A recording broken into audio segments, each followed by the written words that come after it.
To the gunman now. CTV's Tracy Tong is live on Thorncliffe Park Drive where he lived. Tracy, you have new information on the 29-year-old. That's right, Michelle. We are learning tonight that the suspected Danforth shooter had been previously investigated by police under the Mental Health Act. And police sources say that he had been called, or police rather, had been called to a former high school for an incident. From family and friends, we get this description of the suspected Danforth shooter. He was a very friendly guy. You know, he never caused any violence to anyone. He hugged me when he comes close and laughed. 29-year-old Faisal Hussain was a quiet man, family friends say, who had mental illness but held several jobs, including at this Loblaw store. But a police source tells CTV News Hussain was previously investigated by Toronto police under the Mental Health Act.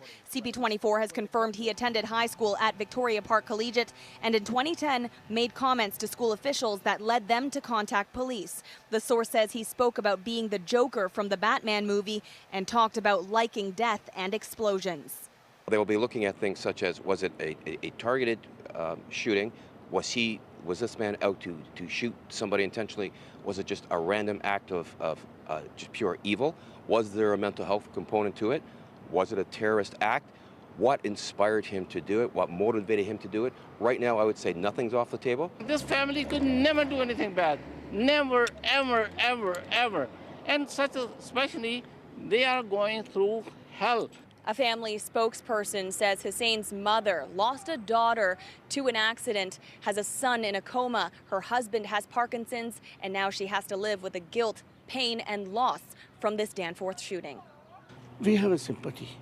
They lost, and whatever he does, whatever he did it, sorry for the community and sorry for the family. Many now wondering why and how he had a gun.